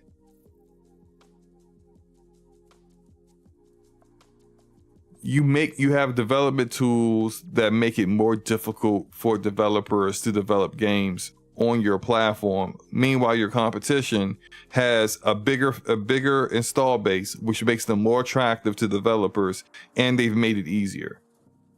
It's like the people who are in charge now have no idea what made Xbox 360 successful, because it's the reverse. The PS3 was the more difficult platform to develop on, and the 360 was easier, which also made it easier for developers to optimize for your game. So when it came to third-party games, the 360 was the place to go, because you just knew automatically it was going to run better on the 360 than the PS3. The PS3 came out a year later and was more powerful. Like, these lessons you should have taken to heart and at least pass them down to the successors in Xbox leadership that were taking over. But no, it just seems like they just don't understand these things at all. And, you know, you got Black Myth Wukong, which still isn't on Xbox. Last year, Baldur's Gate 3 missed Xbox for like 3 months before it finally showed up. You got big publishers like Capcom games are skipping your platform over technical issues that you should have been on top of. You should have had your producers, especially for Capcom, one of the biggest publishers in the market who make quality games. They should have been aware of this and been on it before it got to the public. It should not become a public spectacle on social media, embarrassing you once again before you finally do something about it. There have been like multiple games that are coming out this year where the developers had to go to social media to say, this is the problem I'm having. I'm sorry, my game's not going to be on the Xbox, before somebody does something.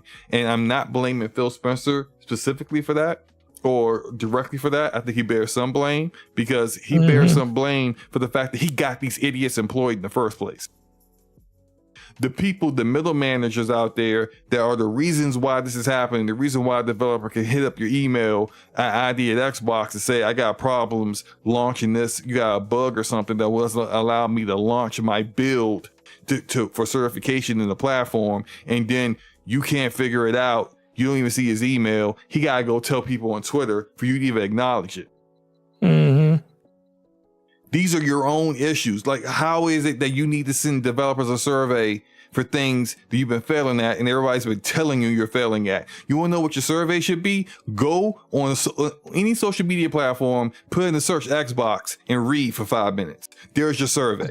That's all the feedback you need, stupid. But instead, they're too stupid to figure that out. So this is why all of them should go. And if the person who employed them and refuses to fire them doesn't fire them, that person needs to go too. Yeah. I'm done. Got something you want to say, Forte? Gerald and done. I'm done. um, no, man, you're spitting right there. Remember during TGS when Phil Spencer came out there and said, I thought this was interesting because it made me think of you. You see how much of a big deal he made it about localization for the games on for Japanese. Talk about it will be. I as soon as he said that, I was like, that the way they're talking about that is like this big deal, and I'm like, maybe I said because it is a big deal for Xbox because Xbox doesn't do that. So but that's just how far behind they are because they had to literally make the fact that they were announcing that the games that they were making for Japan were going to be localized for them to actually understand and play the game. I was like, this is why. I said, this is why. That's the basics. That should be you should have that. What looks now, granted, I don't want to complain about something because I've complained about that multiple times, right? I don't want to complain about something and then they do it and then I just complain that she should have been did it. Right. Because that's just like kind of moving the goalpost. Right. It's good that they're doing it. It's good that they acknowledge that's important for people to play your games. They kind of want to play it in their native language. Right. And they want it to be done well where it's not unplayable because you did a trash job of trying to put it in their language. So much so that it kind of breaks the game, like what happened with Age of Empires 4 in South Korea. So you want to do those things. And I'm glad that they're doing those things. But I kind of feel like it's, and I said this, shout out to the homie Lord Cognito, because he got mad at me. I actually revel in Cognito being mad at me. I personally enjoy it, and that's that. You may say that's terrible, SloMo. I don't. That is terrible. I enjoy pissing Cognito off, but he got mad at me because I made an what's the time step of this so I can send it to him. Yeah. Go ahead, send it to him. I don't care. So, and once he listens to the shout out call, how you doing? Now look, he got mad at me because I likened it to a deadbeat dad that finally decided to do something for his kids.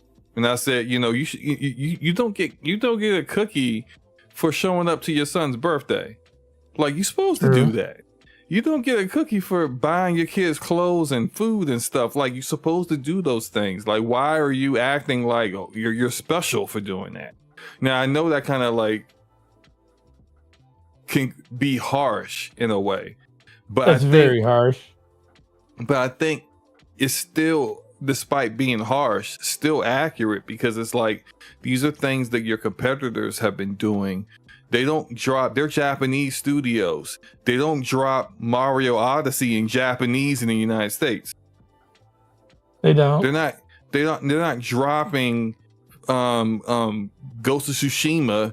Well, I mean, it is in Japanese, but it's also in English. You know what I'm saying? Like in the countries that in Europe, they're fantastic in Europe. All the different languages that people have in Europe and in the native languages of their countries, they make sure that all those countries are supported. And it's just like, that's the basics of doing your job. If you're going to sell a product in the country, you should make it so that the product is understandable by the people that you want to buy it. And when they don't buy it because you didn't do that, like, it's not their fault, it's your fault because you didn't make it attractive. And that's all I'm saying, and this stuff is the bare minimum. I'm glad you're doing it. But yeah, it seemed weird that at your Tokyo Game Show, you're like, and hey, here's Indiana Jones, even though they don't really play first-person shooter games like that. But here's Indiana Jones. And you can listen to it in Japanese. And it's just like, if I was Japanese, I'm like, okay, I know. Like, why are you making a big deal about it? It's just like, all right, man. Okay, like imagine if like Capcom dropped Resident Evil. They already did 8, right? That was Village. Yes, they did. That was Village. So let's say they dropped Resident Evil 9 or the remake of 5, because that should be up to 5 on the remakes. They're dropping Resident Evil 9 and they go out at E3 and they're like, you know, some Japanese developer comes up on stage and then he's saying, we are happy to announce that Resident Evil 9 will be in English. Just like, okay, anything else? You want to? Is that all you're gonna tell us? It's gonna be in English. Wow. I mean, I expect it to be in English. Did you? You see what I mean? It's just like that's it. That's the basic expectation. Like you create a child, you take care of said child. You know, make sure child's good. Make sure child's bathing and clean before they come to school, and their clothes are clean and ironed before they come to school. This is the basics. You know, you're a parent, do your job, and Xbox is the parent of these IPs. Do your job, do it correctly. Make sure your games are in a state where they can actually be received well and have a fair shot in countries that aren't have anything to do with the North America. So I don't know, man. Yeah, I think I cut you off and went on the rant. Go ahead and continue. No. You ain't cut me off. That is, but I was just saying, it's just part of the. It's just interesting that was kind of the focal point. But remember when Mark Cerny came out and talked about, you know, what the PlayStation 5 Pro was? They went to developers and found out what developers wanted. I said I thought that was like one of the best things they could do, because developers know exactly what they need to make their games be as good as they want them to be, especially if you want to be able to get to the point where you're not really counting on frame gen or counting on anything like trying to get performance mode and fidelity mode to kind of coexist with each other. You know, they just found a way to say that we're just going to get rid of that in general. Now, in my opinion, I don't think that's going to work throughout the whole entire generation. I think there's going to be some outliers that's in there. But the fact that they actually went to developers to, you know, talk about this, and that was like the main focal point. Because I do think every generation, people, they go out and they talk to developers about what they want. But I really feel like PlayStation went out their way to kind of do that, and I think that's what Xbox is kind of do right now. But I don't remember PlayStation coming out and making that like this public thing where they just talked to developers and said, "What do you need? How can we support you? How can we help you make your games better? You know, how can we get these games to be out on platform more than once a generation?" Because, you know, that's a big sticking point where, you know, most developers are only making one game a generation outside of a few outliers like Insomniac and stuff like that. So Xbox is trying to kind of do the same thing, but they always do it in the way that they know how to do it, which is loud. And they and I get it. They're trying to get gamers to understand that they're trying to do something, but in the process of trying to do something, it's like, can we just do the basics first? Can we get good games out the door? Can we get can we figure out, you know, our platform roles when it comes to performance issues? You know, the fact that a lot of people are talking about how Starfield, that, you know, it's been out for a whole year, this new DLC came out with performance issues on the Xbox consoles.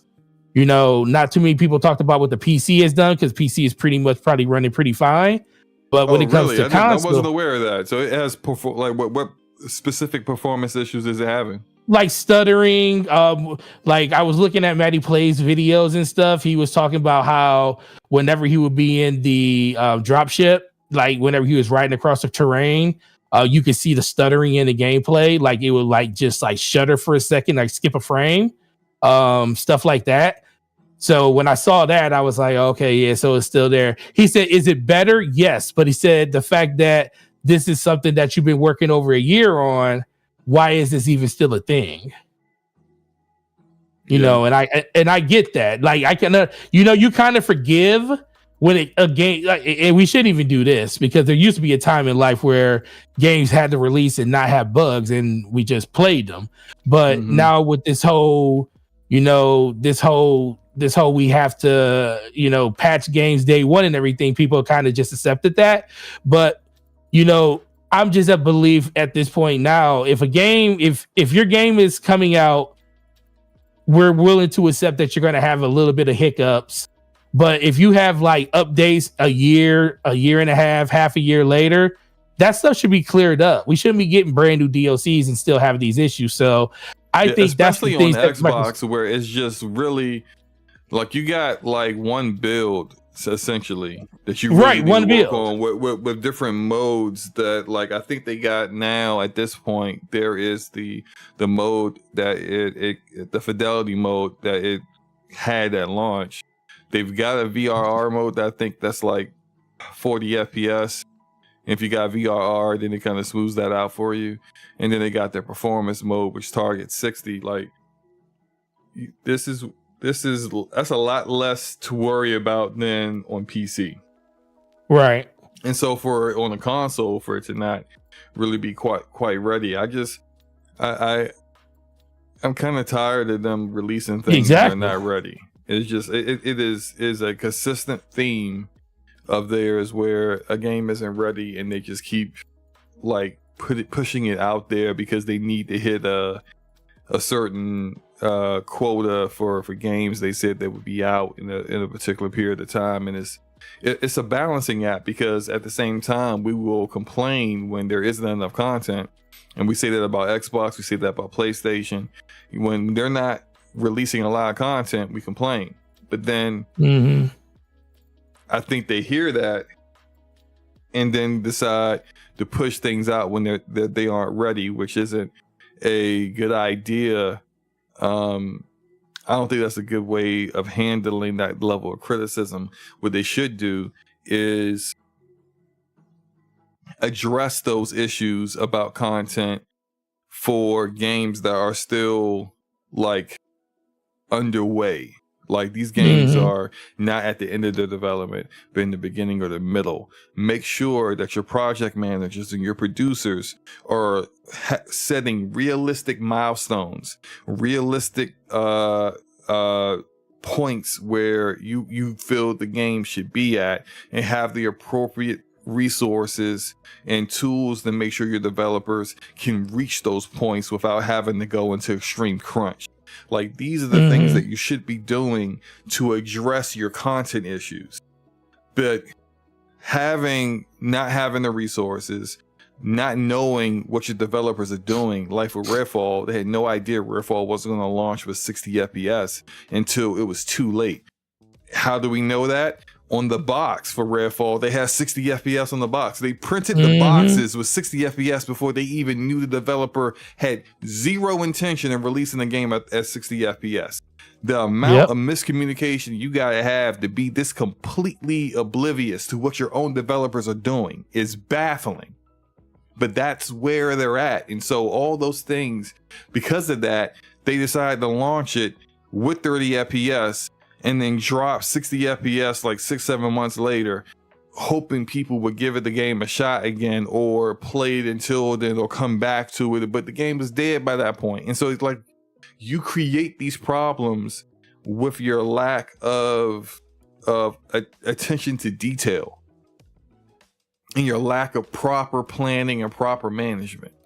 And I would love to say that when you hear Phil Spencer fall on his sword on Kinda Funny in that interview right after that and take it on the chin and say, I'll take the blame for it.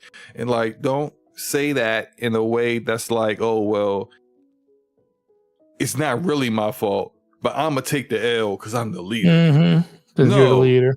You are at fault because the miscommunication of your team and Bethesda leadership is the reason why this happened.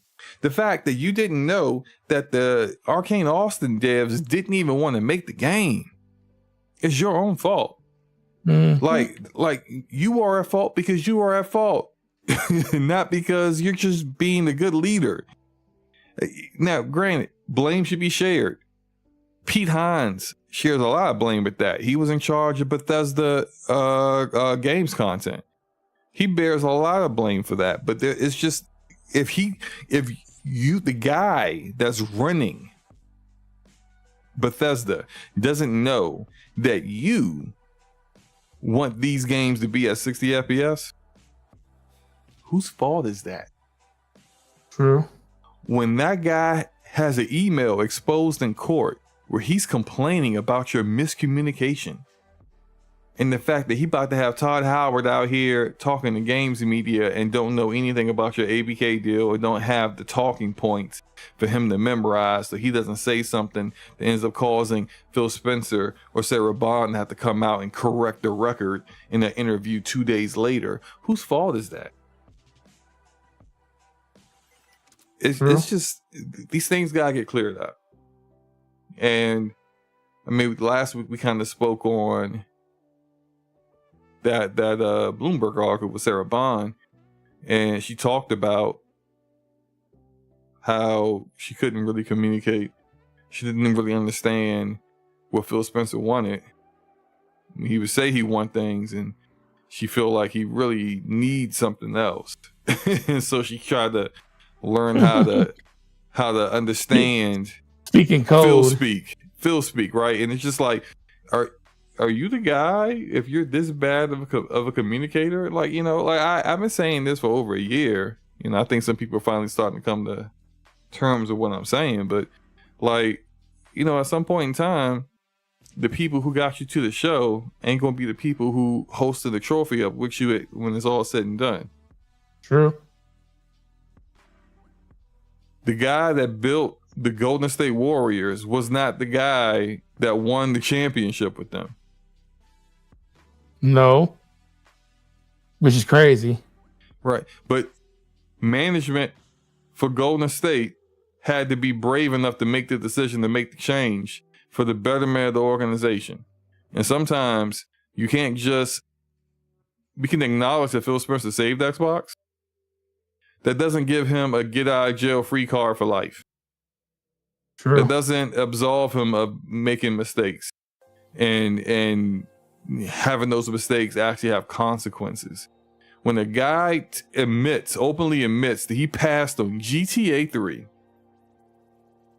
Genshin Impact, what were the other games he passed on? Good grief. He passed on some fire. He passed on a lot of games. He passed on making a Spider-Man exclusive game. He passed on so much. Admits it. I'm like, this ain't the guy that I want. I would rather have somebody else. Give someone else a shot. I mean, for the most part, I think he's probably the longest tenured leader of a platform in gaming there is right now. Has anyone been in this kind of role for longer? Nope. I don't think so. And I kind of feel like, you know, sometimes it kind of passes you by. Guitar Hero, he freaking Guitar Hero, that Prince money. You know, it's just, and it's like, sure, did anyone think Guitar Hero was going to blow up as big as it did? Probably not, right? But to just always be missing the wave. Even when it's right in your face, you miss it. And then you're always trying to get back and catch up to the trend that everyone's enjoying after the fact. It's just, it might be time. So, I don't know. You can disagree, and that's fine. I don't, you know. No, I don't disagree. I just, you know, because you never want to call for somebody's job, and I do think that Phil Spencer's heart was in the right place.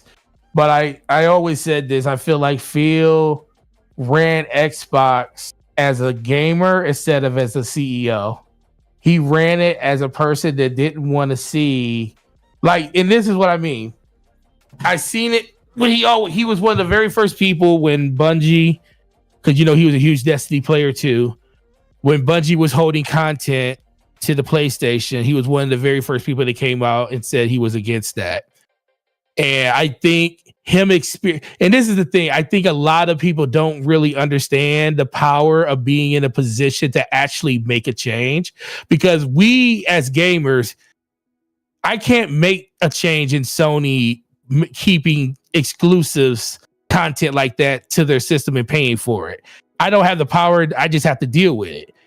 Can you imagine being Phil Spencer, having a game that you enjoy and not have all the content, and you say that this sucks, and you have the power to basically flip that on every game that comes out in the future? That has to be nerve-wracking. So I think that's part of the reason why, if a game wasn't going into Game Pass, he didn't want to get exclusive rights to it. He didn't want to do any of that stuff because he felt like he didn't want to take games away from people. He said the only way I'll have an exclusive deal is if we put it in Game Pass, and it can still be on other platforms and stuff. So that's fine. He did make some deals where games were exclusive for like, timed exclusive games or something like that, but just wholly taking stuff away from people, he never really did that outside of like a Bethesda, and we all know why that happened. But I feel like he ran the company as a gamer at a point. Instead of looking at it as a CEO, he looked at it as a person, was like, I don't like these things, so I'm not going to implement that on my platform. Whereas those are the things that make people appeal to your platform, because that's the thing that differentiates yourself from the other platform. So that was, I think, part of the downfall. You can also see when Phil's talking, you can see the time that you watch him talking, you're like, damn, that's why people like Phil Spencer, because outside, before people started going back on the stuff that he lied about, or I really don't think he lied about him. I just think things change. And, when you're in that position and you make promises or you tell people things are one thing, all it takes is a bad quarter, a bad revenue year over year being down, and you have to make some changes. And then all the things that you thought you were going to do 2 years ago is completely different now. So I kind of give him a pass for all that stuff. I never really held him accountable for a lot of the things like VR and stuff like that. They probably saw the landscape of VR changing. PlayStation went into it first, and it really didn't take off like they really thought it did. Meta did really good with it, but like you said, 2 to 3 million VR units out there. Xbox is like, that's not enough, so they just changed their plans. So I don't knock stuff like that, but I do knock the fact that at certain points, it's good to let people know that you're on their side as a gamer, but you got to be a CEO. You have to be the at that time, vice president of Xbox. Now you're the president of that. Well, Sarah Bond is the president of Xbox. He's the head of Xbox, like CEO style head of Xbox now. So he has to make decisions that he probably wouldn't want to make as a gamer. I guarantee you, when Shuei Yoshida was running PlayStation Worldwide Studios of US, I guarantee you he was making decisions he probably didn't want to make, but he made them because the platform needed him to make them. And that's something that Phil Spencer, I feel like, is at fault with. So I don't want to say that his job should be taken away from him, because I think he did do some really good things. But I also think Phil needs to not just have a bunch of yes men around him. He needs people that's going to... He needs people that's going to challenge him. Though. He doesn't. I think there's definitely an internal war going on there. I think that Bloomberg article kind of highlights that. There's just no way that like that kind of article comes out if there isn't any kind of like internal turmoil where any type of strife. I'm not like trying to knock Sarah Bond. I think she's like, I've heard things like she's a disruptor, and that's that could be taken in a good way when you're looking at like a platform that's kind of behind and needs some shaking up, needs some fresh blood, needs some fresh ideas, and someone who isn't afraid to say what they think needs to happen. But at the same time, when there's pushback on that and there are camps that are dug in on what they want or who they are backing, you can't really push forward with a culture or a organization where everyone is at odds, where there are two camps that have rivaling philosophies that are trying to get done. You need to be all on one accord. That's how you get a message to your community, to your gamers, that is concise and everyone gets it. That's how you don't end up constantly contradicting yourself. Jason Schreier did an interview recently where he said Xbox is a mess and the reason why he said they're a mess is because they're constantly changing what their focus is, and they say, one thing, and then a year later they're doing the exact opposite of what they said they'd be doing. And it's like, we've seen this for years. And I do think a lot of it is because Phil has his own vision, and Phil has people who follow him internally with that vision, and then potentially, as it appears, especially with the way that article was written, hyping Sarah up, to the detriment of Phil Spencer. Whether it's true or not, I mean, like, I don't really need to know the guy goes to bed at 10 p.m. every night. Doesn't matter what's going on. Doesn't matter if you're about to get the biggest deal approved in company history. He gonna go to sleep at 10 p.m. while the rest of y'all up working. Like, I don't need to know that. Why was that in the article? Why did I need to know that Phil Spencer not only isn't clear with us gamers, but he's not clear with his own leadership team? Why did I need to know that? Why did I need to know you had to go to counseling with him, with HR, to figure out how to deal with his communication style? These are things I did not need to know. You could have just left it at she saved the ABK deal. Cool. Yeah. But when you see those kind of things out there, that's not done by accident. It's done on purpose. And I'm not shading Sarah for being a part of it, but it's politicking. It's the way it works. When you feel like, you have the correct vision and you want people to know what you've contributed, and especially in light of the fact that other people are making decisions like shutting down studios and then leaving you out there to try to explain that you had nothing to do with the decision in an interview, and you making terrible answers. I can understand how you might want to correct the record, so to speak. Right. Whatever they choose to do, though, whether it's under Phil or it's under Sarah, someone needs to make an executive decision and get the entire division all behind one unified vision. I mean, it's not going to guarantee that that's going to win, but it's going to be better than where you're at now. And some of the decisions that they're making now, where it's like, we all know a lot of your games are going, or all your games are going, but you could have just let us know what you planned on doing. Just rip the Band-Aid off. Don't do this whole, just kind of pull it a little bit. Oh, it's starting to pull some hair. Let me wait. Let me just pull a little bit more. No, just rip that Band-Aid right off and tell the truth. I don't agree with that philosophy, but at least be upfront with what your philosophy is. We know what Nintendo's philosophy is. Their games ain't going nowhere else. And if you try to emulate our games anywhere else, we're going to hit you with a cease and desist expeditiously. Rest in peace, Ryujin, because they just took down another emulator. We know what Sony's strategy is. They keep telling us PlayStation first, then PC second, and then sometimes Switch, and Xbox never. That's their strategy. With Xbox, no one can really say what the strategy is, because it could be, we put our games everywhere now, and then we don't know what's going to happen a year from now, or it's just like you can't put it past them, and that's even when people can't believe what you're saying. Of course people are going to lose confidence in you. Of course people aren't going to really feel invested in your platform. So they got to get those things worked out. Xbox research, there you go.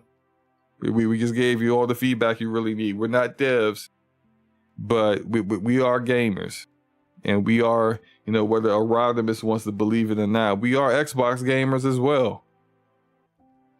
Hmm. I'm an Xbox gamer too. I mean, shout out to Persona. Whoops. But no, I mean, like, it just we game, we play your games. Me and Forte, big Halo fans. We wish you would treat Halo better. You know, those days are over.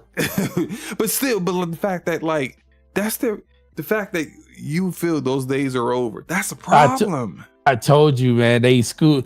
Listen, I keep telling it. They chose 20th anniversary mugs over the health of their game. Think about that. They could have delayed that game. The game is in a better place now. Can't nobody deny that. But it still doesn't change the fact that people would have had, instead of enduring what Halo was for an entire year and falling off of it, can you imagine if they would have just shut it down and not released it and just gave it a whole nother year and then just released with a fully featured game? How much better the game will probably be off. But they chose to release it because it was the 20th anniversary of Halo to sell mugs. And I don't care what nobody says. It's like, I mean, I get it. It's the 20th anniversary of Halo, but they pretty much, Halo's not dead. Halo Infinite is done. Because me and you even had this conversation. Do we think they can continue with Halo Infinite, or do they need to just drop Infinite and make a new game? And we both said they just need to make a new game because the name Infinite has been sullied at this point. Nobody really cares about Infinite. Will they come back for another Halo? I think people will come back, but it will be less than would have came back if Halo Infinite was good at day one.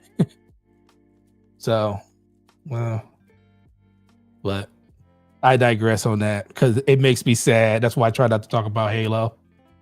Yeah, I look at just in the chat. El Nini said you can thank Bonnie Ross for that, but I would say, well, who do we thank for giving us Bonnie Ross? Because Bonnie, who do we thank for right? Because Bonnie, I would say after the Master Chief Collection fiasco, should have been on thin ice then. Mm-hmm. But then after Halo Guardians, that should have been where a change in leadership should have happened at 343. But then after Halo Infinite, it's just like, nah, like, how do you not see this coming?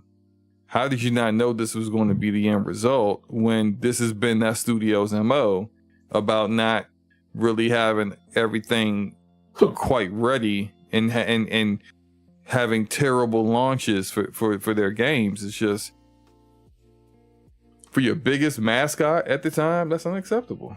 But right. We could go ahead and shut this down. Noah Robbins did not ask me, why does Ben Simmons suck? He's been broken for quite some time. He's been broken for some time now, unfortunately. Ben Simmons, I think my 14-year-old son is a better shooter than Ben Simmons is, and he's in the NBA, man. And that's freaking sad. That's why Ben Simmons sucks, Rodimus. You can't be a 2 or a 3 in the league, and you're not even a 3 and D player. You're not even the guy that shoots 3 and plays good defense. Dude's terrible. He is a embarrassment to all us light-skinned brothers. We are embarrassed that he's one of us. Okay, one of us. Man, like thank God we got Steph Curry. Good grief. Anyway, let's get up out of here, man. Anything you want to say for your outro, bro? No, man, appreciate it. Great show. I'll remember next week that I actually am hosting. So check me out, Gaming Forte on YouTube. Great time over there. SloMo, once again, awesome show. Great to do this with you every week. Appreciate the chat. Appreciate everybody that came through and rocked out with us. Make sure you hit the like button, hit the sub button. We're getting close to 500 subs. We're around close to 350 now. So Tell your fans, tell your family, anybody that likes gaming news and without biases, come check us out. As much as Rodimus goes at us, he loves us, and even though we talk negatively in his opinion about Xbox, he still rocks out with us. So that means he's a good supporter. We appreciate him.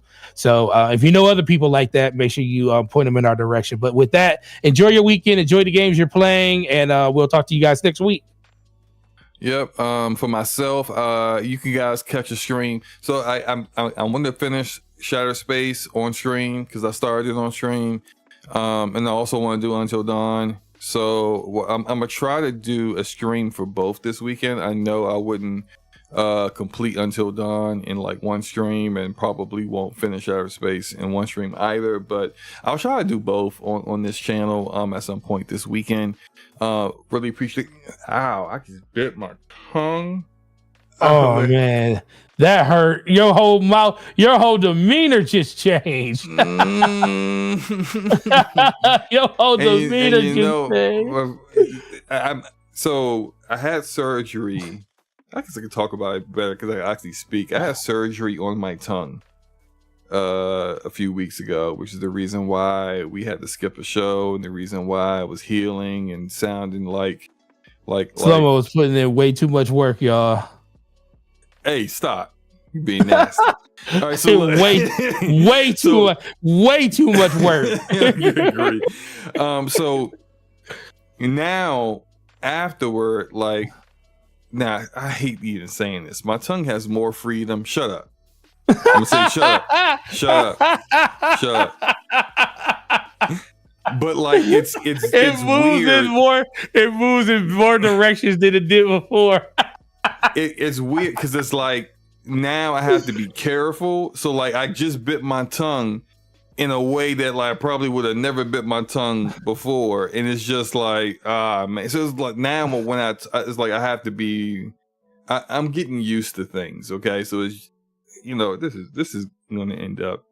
This didn't go well. I'm trying to explain this. Let me just. You just about to get clipped. So look.